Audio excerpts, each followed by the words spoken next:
The room next door. The first sound woke me at 2:13 in the morning. A dull impact came through the wall beside my bed. Not a crash, not something light falling off a table. It was too heavy for that. Thump. I opened my eyes and stared at the motel ceiling. For a few seconds I had no idea where I was. Then the smell reminded me. Bleach, old carpet, air conditioning dust. Something faintly damp that no amount of lemon-scented cleaner had managed to cover. The red numbers on the bedside clock read 2:13 a.m. I was in room 216 of the Pinecrest Motor Lodge, somewhere outside a town in western Pennsylvania whose name I'd already forgotten. Tyler Grant was across the hallway in 218. We had been on the road for nearly 12 hours after spending 4 days helping his cousin move out of an apartment in Buffalo, and by the time we found the Pinecrest, neither of us cared what the reviews said. The sign outside advertised rooms for $63. Tyler had called it a miracle. I had called it suspicious. He had won. Now I was awake at 2 in the morning listening to something hit the floor in room 214. I turned onto my other side. Closed my eyes. Thump! I opened them again. This time, something scraped along the floor next door. Slow, heavy. Then came a mechanical whine. I sat up. At first I thought it was a vacuum cleaner. The sound climbed in pitch, dropped, climbed again. My stomach tightened. It sounded like an electric saw. Not a drill, not a blender. A saw, at 2:14 in the morning. I stayed still for several seconds, waiting for my brain to provide an ordinary explanation. Maybe someone was repairing furniture. Maybe a contractor had checked in late. Maybe it was a portable kitchen appliance that only sounded like a saw through the wall. The motor stopped. Silence. Then something wet hit the floor. I frowned. A minute later, the toilet in 214 flushed. The old pipes groaned behind the wall. Water ran for several seconds. Then everything went quiet. I lay back down. "Not my problem," I whispered. That was the correct response. It was also the response I would spend the next several months wishing I'd actually followed. 3 minutes passed. Thump. I swore. The saw started again. This time I got out of bed. I put my ear against the wall. The noise was clearer there. A high buzzing blade, then a lower grinding sound. Stop. Start. Stop. Something struck porcelain. Then I heard what sounded like a man muttering. Couldn't make out the words. I stepped away. The Pinecrest had a motel phone sitting beside the bed. I picked it up and pressed 0. The night clerk answered after 4 rings. "Front desk." "Hi. Sorry, I'm in 216. There was keyboard tapping. "Yes, Mr. Mercer?" "The room next door is making a lot of noise." 214? "Yeah. What kind of noise?" I looked at the wall. "Honestly?" "Sure. It sounds like somebody's using a power saw." Silence. "Inside the room?" "I assume so." Another pause. "I'll call them. Thanks. Anything else?" "No." I almost hung up, then asked, "How many people are in that room?" The clerk hesitated. "I'm not sure." "Okay. Why?" "No reason." I put the phone down. Within 30 seconds, the saw stopped. The sudden silence felt worse than the noise. I stood in the center of the room listening. Nothing. No footsteps. No voices. Not even the television. I began to feel stupid. The motel was cheap. People did strange things in cheap motels. I had been awake too long. I climbed back into bed. Then my phone rang. Not my cell phone. The motel phone. I stared at it. It rang again. I picked up. "Hello?" A man's voice came through, low. Controlled. "You the guy who complained?" My hand tightened around the receiver. "Who's this?" "Next door." I looked at the wall. "Yeah. Sorry about the noise." The words sounded polite. The voice didn't. "Okay. We're almost finished." "With what?" Pause. "Cooking." I looked at the clock. 2:20. "You're cooking with a power saw?" The man didn't answer for a moment. Then, "Could have just knocked." Something about the sentence bothered me more than it should have. "I didn't know who was in there." "You know now." I almost hung up. Instead I said, "It's 2 in the morning." I know what time it is. Another pause, then the man chuckled. Try to get some sleep, Evan. The line went dead. I stayed frozen. I hadn't given him my name. Maybe the front desk had. Maybe the room phone displayed it. Maybe motel systems shared guest information between rooms somehow. Those were all possibilities. None made me feel better. Then the toilet next door flushed again. I called Tyler. He answered on the 5th ring. What? You awake? No, Evan. I answer phone calls in my sleep. Come over. Why? Just come over. A pause. Did you find bedbugs? No. Are you sure? Tyler. Fine. He hung up. I put my phone down. The motel phone rang again. I stared at it. It rang 3 times before I answered. Hello? A woman spoke. Soft voice. Maybe early 30s. Hi. I'm really sorry. I frowned. For what? The noise. I looked at the wall. My boyfriend said somebody complained. Yeah. He shouldn't have called you. He's exhausted and being a jerk. Her voice sounded embarrassed. Normal. So normal that some of the tension left my shoulders. It's fine. No, it's not.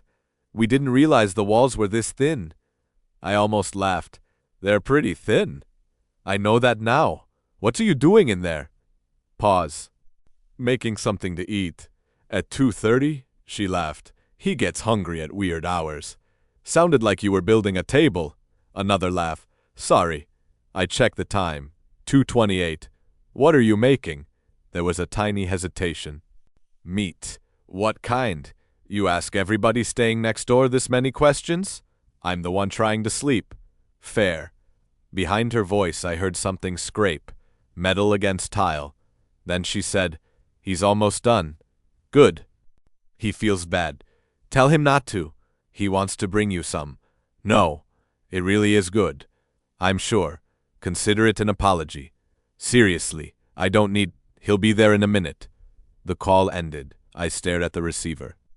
Then someone knocked on my door. 3 times. I nearly dropped it. I moved slowly toward the peephole. A tall figure stood outside. I stopped breathing. Then he looked up. Tyler. I opened the door and dragged him inside. What the hell? Get in. He looked at me. Okay, now I definitely think you found bedbugs. Tyler was 28, a year older than me, with the kind of confidence usually produced by either military training or never thinking through consequences. In his case, it was the second one. We had met our freshman year of college when he borrowed my phone charger without asking and returned it 3 months later. Somehow we'd been friends ever since. He rubbed his eyes. Explain. I told him everything. The saw, the impacts, the toilet, the man, the woman. Tyler listened without interrupting, which meant he was taking it more seriously than his expression suggested. When I finished, he said, So they told you they're cooking? Yes. Maybe they're cooking something difficult. With a saw? Very difficult. I glared. He smiled. Then the smile faded. One thing. What? When I came over, there was a guy outside your room. I stared. What guy? Maybe 35, 40, big guy. Where? Right here.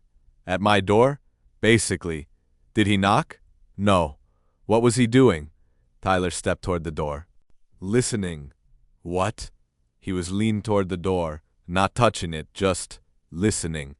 My mouth went dry. Did he see you? Yeah. What happened? He walked away. Which direction? Stairs. Was he from 214? No clue. I reached for my cell phone. Then someone knocked.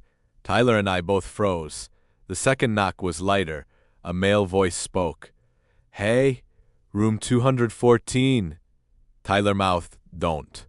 I moved to the peephole. A man stood outside holding a white cardboard takeout box.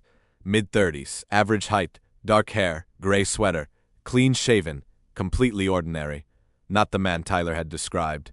He smiled toward the door. Peace offering.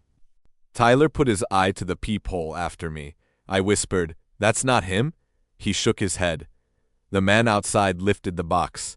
My girlfriend wouldn't let me go back to bed until I brought this over. I didn't move. Just leave it outside. He smiled. Come on, I already scared you with the phone call. I'm good. Seriously? Leave it. For half a second, something cold moved behind his eyes. Then the smile returned. Sure. He crouched, placed the container on the carpet. Then Tyler grabbed my shoulder hard. What? He moved me aside and looked through the peephole again. His face changed. The other guy. I looked.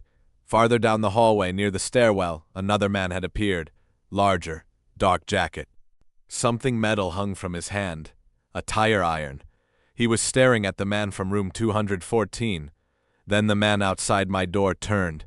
His smile vanished. The two men looked at each other. I heard voices through the door. Couldn't make out words. The larger man came closer.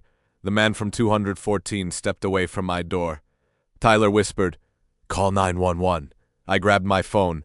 Before I could dial, a shout, then a crash, then a scream. It lasted maybe 1 second. Something heavy hit the hallway floor. Silence. Tyler backed away from the peephole. I dialed. The man with the tire iron was dead before paramedics arrived. We didn't learn that immediately. Police locked the second floor down and moved every guest away from the rooms. The man from 214 was gone. Tyler and I sat beside a vending machine near the lobby while crime scene technicians walked in and out. The woman at the front desk introduced herself as Megan Price. She looked about 23 and terrified. I called 214 after you complained, she told me. What happened? Someone answered. The man? I think so. What did he say? That he'd keep it down. Did you give him my name? Megan blinked. No. Could he see it somehow? Not from the room phone. My stomach tightened. Tyler heard. He knew your name? Yeah. That's useful information you left out. I was busy with the murder. Around 4, a detective arrived, Rachel Torres. She wore jeans, a dark jacket, and the expression of someone who had already decided she didn't like mysteries before sunrise. She sat opposite us. Mr. Mercer? Evan. And Tyler Grant? Tyler raised a hand. Torres opened a notebook. Tell me everything from the time you checked in. I did. When I reached the second phone call, she stopped me. You said a woman called. Yes. What woman? The girlfriend. Torres glanced toward Megan, then back at me. You saw her? No. How do you know she was in 214? She said she was. What exactly did she say? I repeated the conversation. Torres wrote almost every word. Then asked, how old did she sound? Maybe 30? Accent? No. Background sounds? Metal. Something scraping. Torres nodded. Wait here. She left. Tyler leaned toward me. She doesn't believe you. She didn't say that. Detectives have a face. What face? This guy is an idiot face. You're familiar with it? Very. Torres returned 15 minutes later carrying a tablet. She sat, turned it toward us. This is the parking lot camera. Timestamp, 9:47 p.m. A gray sedan pulled into the motel. The man who'd brought the food stepped out, alone. He opened the trunk, removed a duffel bag and a medium-sized rolling suitcase. He went upstairs. Torres sped forward. No woman. Another camera showed him entering 214. Alone. Maybe she came earlier, I said. Torres switched footage. She didn't. Back entrance? Covered. Stairs? Covered. Then camera missed her. Possible, Tyler said, but unlikely. Torres looked at him. Correct? Then she turned to me. No woman entered room 214 after the suspect checked in. I stared at the screen. I talked to her. I'm not saying you didn't. That sounded exactly like saying I didn't. I'm saying we have a discrepancy. Where was she? We don't know. A uniformed officer approached and whispered something to Torres. Her expression changed. What? She looked at me. What did you hear before the first flush? The saw. Anything else? Impacts. Something dragging. Water? Maybe. Voices? A man. Torres stood. Stay here. Why? She didn't answer. That was when I stopped thinking I'd overreacted. Police opened room 214 shortly after dawn. They wouldn't let us near it. We saw enough. A crime scene technician carried out sections of bathroom plumbing. Another brought evidence bags. The man who'd been killed was identified first. Adam Whitmore, 36, accountant, married, no serious criminal record. Tyler stared at Torres when she told us. He came with a tire iron. We know. Why? We're investigating. And the guy from 214? Working on him. The woman? Torres pulled out a photograph. A man and woman smiling beside a lake. The man was Adam. The woman had blonde hair and a round face. Lauren Whitmore, Torres said. Adam's wife. I looked at the picture. She's the woman from the room? She's missing. Tyler leaned forward. Since when? Yesterday afternoon. Torres watched my face. We found messages suggesting Adam believed she was meeting another man. At the motel? Her phone was here. I looked at the picture again. I never saw her. Torres took out her phone. Listen. She played a short video. The woman in the photo laughed. Adam, stop recording me. My blood ran cold. That's her. Torres stopped the clip. The woman who called you? Yes. You're certain? Yes. Tyler asked, when was Lauren last seen? Torres paused. 5:40 yesterday afternoon. And Evan got the call at 2:30. Yes, I said. So she came here. No camera shows that. But her phone was here. Correct. What does that mean? Torres looked tired. It means we don't know yet. The food Derek had left outside my door was tested. Plain beef, nothing unusual. Tyler laughed so hard when Torres told us that he had to sit down. I knew it.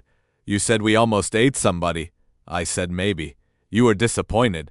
I wasn't disappointed. I was relieved aggressively. For maybe 5 minutes, the whole thing seemed slightly less horrific. Then Torres' phone rang. She listened. Her expression changed. She hung up. What? I asked. Crime scene found tissue in the plumbing. Tyler stopped smiling. Human? Yes. No one spoke. Torres continued. Blood too. Lauren? DNA pending. I looked toward the ceiling. The sounds returned in my head. Saw, thump, flush. Jesus. Torres sat down opposite me. Evan, I need you to be very specific. About what? The saw? I already told you. What kind? I don't know. Continuous? No. Start, stop. Could have been an oscillating tool? Maybe. Electric carving knife? Maybe. Tyler muttered. This conversation is getting worse. Torres ignored him. Did you hear the woman before you complained? No. Only after? Yes. And the suspect called first? Yes. She wrote something. What are you thinking? I asked. That whoever was in 214 knew you were paying attention. By noon, police had a name. Derek Shaw, 35, worked in medical equipment sales. No felony convictions. One restraining order from an ex-girlfriend 6 years earlier that was later withdrawn. He traveled constantly for work. His gray sedan had been abandoned 10 miles from the motel. The hotel room was booked using a fake ID, but Derek had made mistakes. Parking cameras, a purchase near the motel, and, more importantly, a year of messages between him and Lauren Whitmore. The affair had been going on for 11 months. Lauren had apparently decided to end it. Adam discovered enough to track her. He followed her phone to the Pine Crest. He arrived after midnight. The part nobody could explain was why no camera ever showed Lauren entering. Torres gave us temporary rooms at another hotel while police processed the Pine Crest. Tyler and I shared one. Neither of us wanted to sleep alone. I was sitting on the edge of the bed when my cell phone rang. Unknown number. I almost ignored it. Then something in me already knew. I answered. Hello? A man's voice. How was the food? I stood. Tyler looked over. I put the call on speaker. Who is this? You know. Derek. The voice from room 214. I said, Where's Lauren? Pause. That's rude. She's dead. No hello? Tyler grabbed his phone and started calling Torres. Derek continued, You know, I thought the beef was pretty good. I said, You killed Adam. Did I? You were there. So were you. What do you want? A quiet laugh. Nothing. Then stop calling me. You called first. What? Front desk. 217. My stomach tightened. If you'd just gone back to sleep, Evan, neither of us would know the other's name. I stopped breathing for a second. Tyler looked at me. Torres answered his call. He held his phone close so she could hear. I asked Derek, "How do you know my name?" "Same way I know you're with Tyler." Tyler's face went pale. Derek said, "Tell him I liked the joke about the furniture." Tyler stared at the speaker. Only he and I had been in the room when he'd made that joke. "What the fuck?" Tyler whispered. Derek laughed, then hung up. Torres' voice came through Tyler's phone. "Lock the door." "It is. Stay away from the windows." "He's watching us." Torres paused. Maybe. We're sending officers." I looked around the hotel room. Curtains closed, no visible camera. Door locked, no balcony. Still, the feeling remained. Someone had entered our conversation without entering the room. Police eventually solved how Derek had known what Tyler said. The Pinecrest's wall-mounted television had a cheap smart system connected to the motel network. Someone using the local network had accessed its microphone. Derek had been listening. That was the first time Torres used the word stalking. Not evading, not hiding, stalking. And it got worse. A hotel employee delivered an envelope to our new room that evening. Inside was a printed photograph. Tyler and I sitting in the Pinecrest lobby during the police investigation, taken from across the parking lot. On the back, "You look tired." Torres moved us again, this time to a larger chain hotel near the interstate.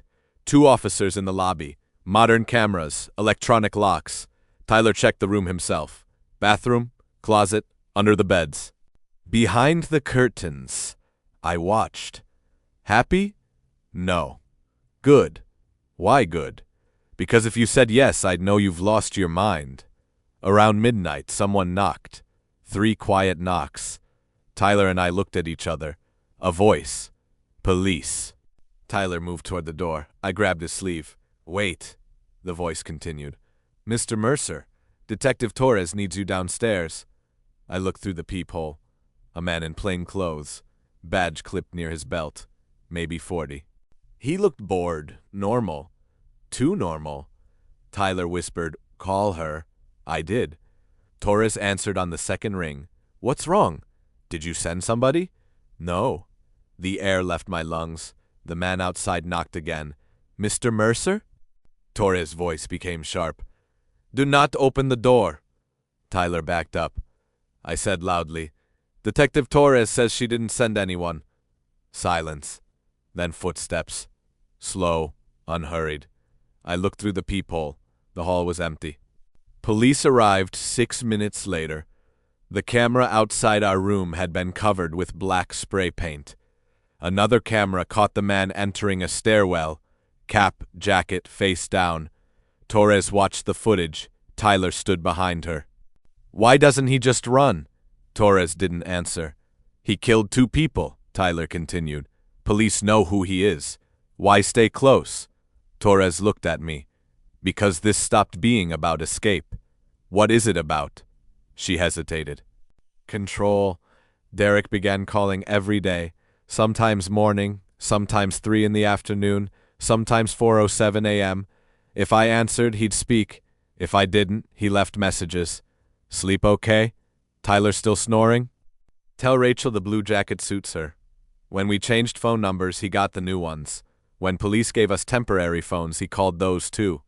One message was Lauren's voice, not Derek imitating her. Lauren, "Hi. I'm really sorry about the noise." Then a soft laugh. The same words from the night in room 216. I deleted it. The next day he sent another. Lauren again. "You ask a lot of questions." I stopped sleeping. Tyler tried to joke. It worked less often. One evening he said, "You know he wants this." "What?" "You checking everything." I was inspecting the bathroom exhaust fan. "He wants you thinking about him 24 hours a day." He succeeded. "Then stop helping." "Great idea." "I'm serious." "So am I." I pointed at the vent. "He knew our new room. He knew our numbers. He knew what you said at the Pinecrest. Because of the television. We don't know how much else he can access." Tyler grabbed my wrist. Evan. I looked at him. You are turning every object in the room into Derek. I pulled away. Maybe one of them is. He didn't have an answer. Police finally determined what happened to Lauren. Not every detail. Enough. Lauren met Derek earlier that afternoon, somewhere outside town. Derek used her car for part of the trip. At some point before he checked into the Pinecrest, Lauren was killed. Her phone and belongings came with Derek. The rolling suitcase on the motel footage almost certainly contained at least part of the evidence he planned to dispose of. That was why no woman entered room 214. Lauren had arrived, just not by walking. Torres told me in person. I sat silently for a long time, then asked, so the woman who called me, voice clone, from recordings? That's our theory. Derek did that in minutes? Apps can do it fast if you have enough samples. Why bother? Because you'd complained. He could have ignored me, yes, or left, yes. Instead, he called me twice and brought food to my door. Torres nodded. Why? She looked at me for a moment. Because Derek doesn't react to risk the way most people do. Tyler said, meaning, he likes being close to it. Adam's death made more sense too. He had discovered the affair.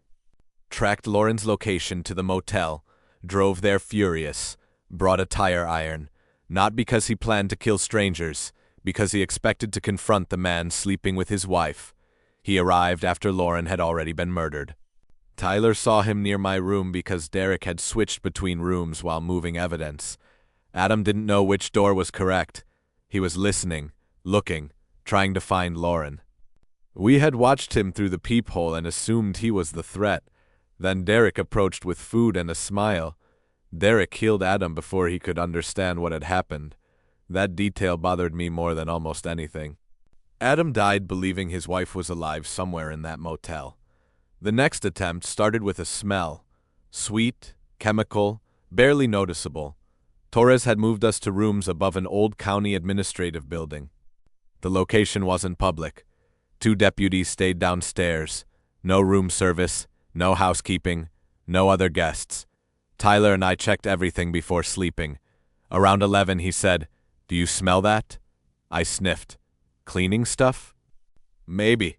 I opened the window an inch. Then I remember lying down. After that, nothing.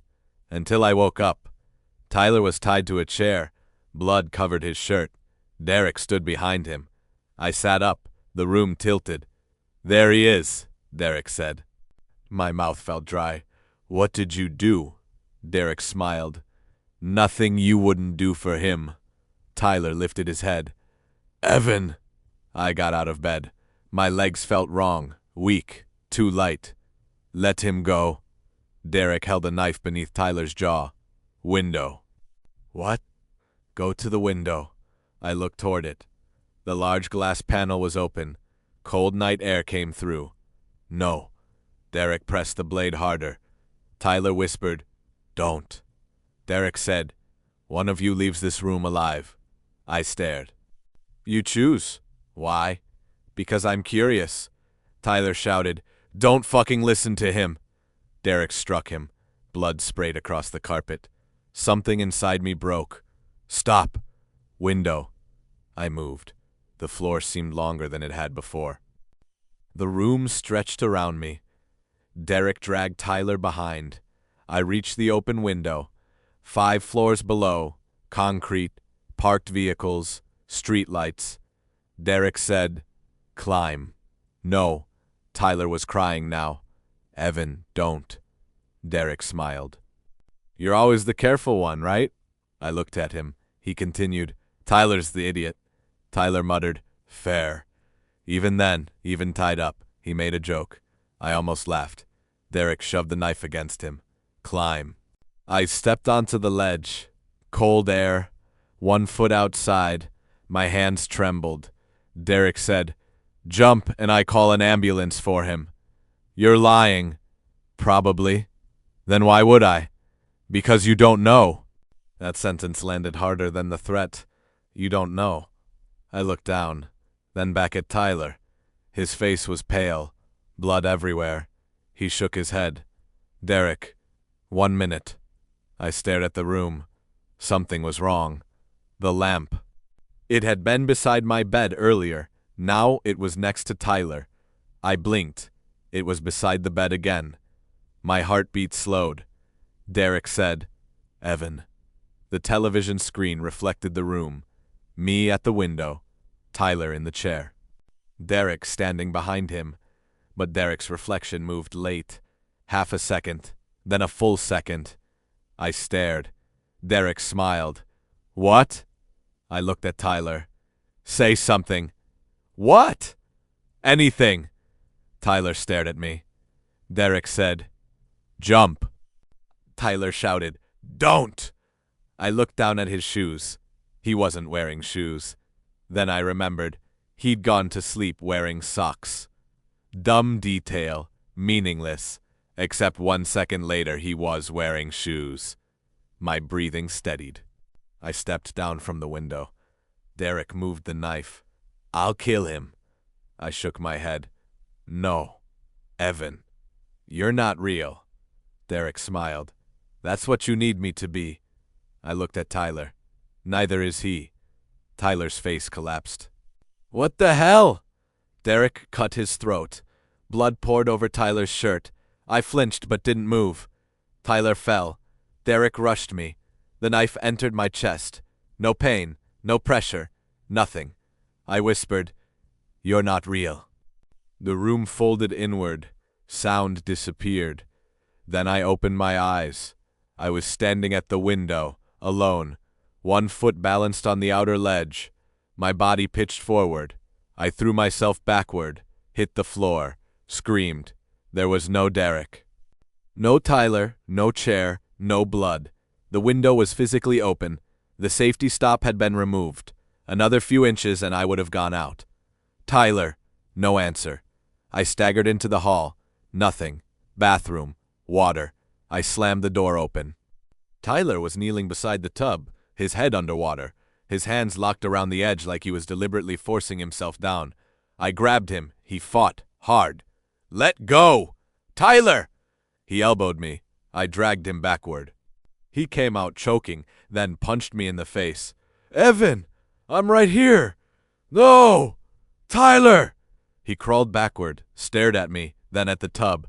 He started crying. "I thought you were in there." "What?" "You were drowning." He looked at his hands. "I was holding you up." I stared. He stared back, then whispered, "We're drugged." Hospital testing found a sedative and a dissociative drug in both of us. Not enough to simply knock us unconscious, enough to distort perception, memory, fear, reality. Torres believed Derek hadn't controlled the hallucinations. He couldn't have. What he had done was much simpler. For days he'd filled our heads with the same images.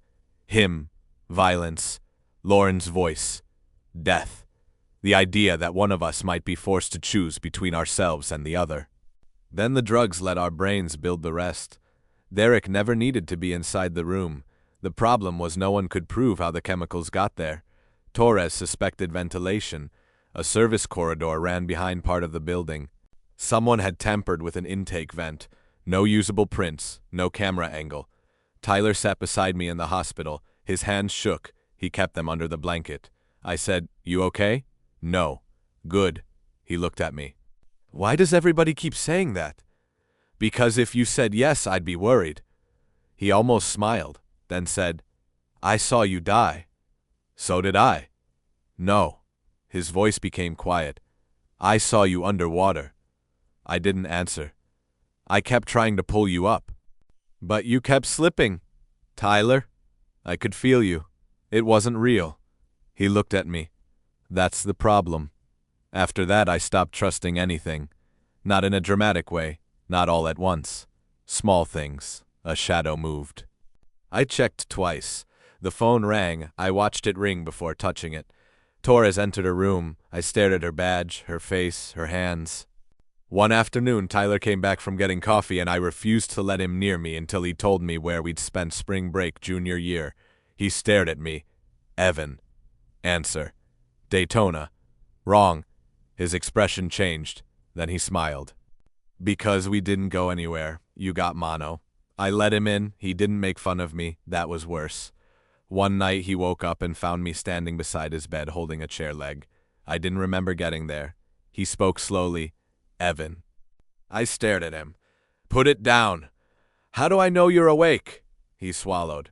You don't. How do I know I am? I don't know. Exactly. He sat up. We stay awake. For how long? As long as we have to. We made it until sunrise. Then both fell asleep sitting against opposite walls. Torres began treating Derek like a behavioral problem, not just a fugitive. He wants your attention, she said. We were in a secure interview room. Stop giving it. Great, I said. I'll tell him. I'm serious. So am I. She leaned forward. Every response rewards him. He tried to make us kill ourselves. Yes. That's past attention. Exactly.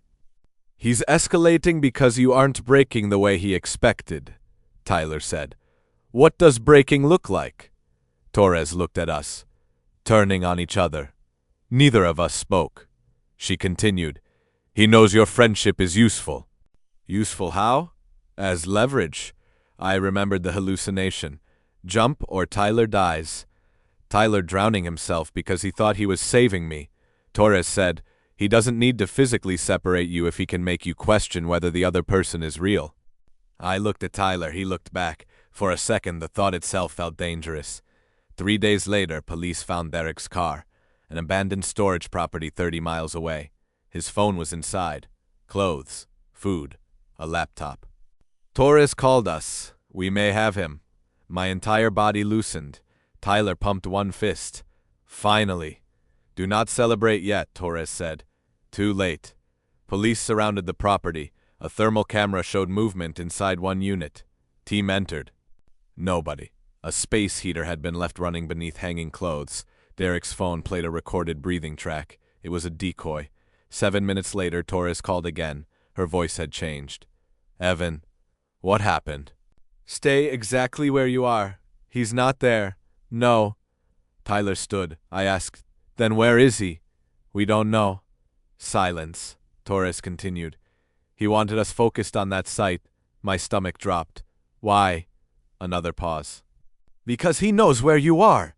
The light beneath our door disappeared. Someone stood outside. Tyler and I looked at each other. Knock. Once. Then twice. A voice. Evan. Derek. Tyler reached for the heavy lamp. I backed away. Torres was still on the phone. Someone's here. Lock. The door opened. Not forced. Unlocked. Derek stepped inside.